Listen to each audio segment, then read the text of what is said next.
Right. Well, welcome to another segment of Time for Team Science. And today we're going to be talking about some enduring effects of psychological safety. So, psychological safety is this belief that one is not going to be punished or humiliated for speaking up with ideas, raising questions, asking questions, even admitting mistakes. And so the research is very conclusive that it leads to a number of different team processes that we want to see in teams, teams learning, personal voice, which also leads to team performance and individual well-being. The results are very positive about it. But a lot of the work is very cross-sectional, so we don't have a good sense of longitudinal effects up until now. And some recent studies have started to look at more of the longitudinal effects. What we do know from the existing work on longitudinal effects is that psychological safety is fragile. So despite all those positive effects that we want to see, they can be easily undermined in the team. So this one study looked at over 10,000 healthcare workers, a large multi-site healthcare delivery organization. And what they found was that newly hired employees reported high psychological safety than more tenured colleagues, but it was soon lost. And regaining that psychological safety is a very slow process. That actually could take 20 years. In this study, the smallest difference between the psychological safety of the newcomers and the veteran employees with more than 20 years of service was that difference. And so it's pretty fragile. So how do you develop long lasting and enduring psychological safety? And this is where a recent study comes in that looked at some of the longitudinal effects of the predictors of psychological safety. This was a study, three studies. They did a field study, they did a field experiment, and then they followed up with qualitative interviews actually 2 years after the initial field experiment had been conducted. And then the field experiment actually was followed up with a year later. They went back and looked at some of the findings for psychological safety. So they looked at two predictors of psychological safety: feedback seeking and feedback sharing. And so I'll just briefly talk about both of those.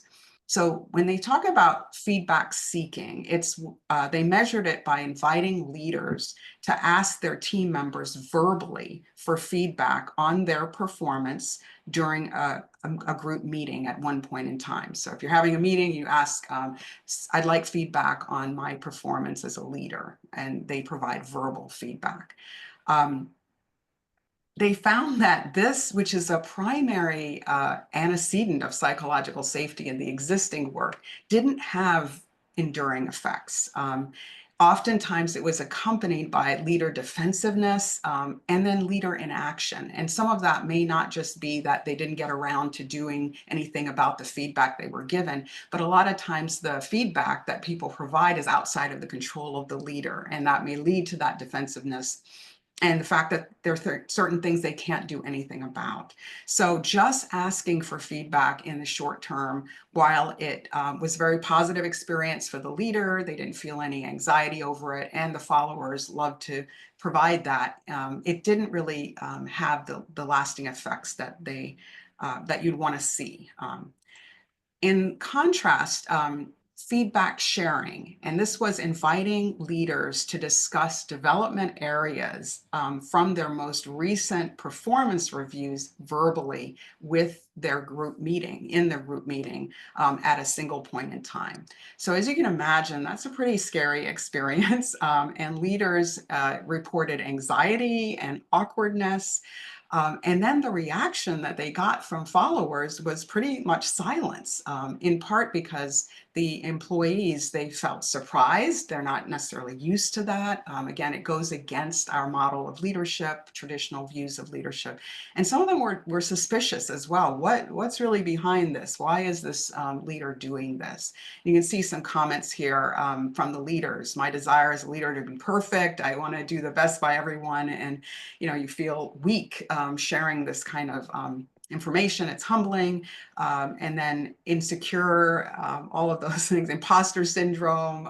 So it doesn't help with that. So in the short term, it was kind of a painful experience. In the long term, though, however, it led to very positive effects and enduring effects on psychological safety. So, in part because it created over time this atmosphere of vulnerability that was spread, not just the leader sharing vulnerability, but the employees as well. It also helped to keep the leader accountable, and the employees were uh, helping the leader keep accountable to utilize the feedback that they were given, and to do something about it. So a comment here, I've been referring back to it in my conversations with team members, just the one time sharing the feedback that they were given, saying, hey, I'm working on it, here's what I'm doing. And saying that making my areas public has helped me refer back to them in conversations. I've become more intentional about it, focusing on the growth of team members. So it had this cyclical effect of eliciting more vulnerability from members as well as the leader. And so over time, this was the enduring thing, even though in the short term it was kind of painful. So just some practical implications to take, not just seeking feedback. That's a good thing. That shows openness, that shows a level of vulnerability in the short run. But in the long run, it may kind of fizzle out if you don't do any follow-up. So sharing criticism actually does a lot. And it's hard, but it's worth the effort because of the longitudinal effects. And there are findings of people talking about vulnerability meetings where you actually share, it's kind of the purpose of it. So you kind of have that preparation of people understand what it is and they may be more prepared for it. And then you're trying to prioritize what's most important for leaders. Just one final thing I'll mention is that all of this happened without any detriment to competence, perceptions of leader competence or leader performance. So the fears that if I share, they'll think that I'm not up to par, my performance will decrease. The results of this study did not show that. They actually controlled for that and were shown these effects beyond it. So thanks for your kind attention once again.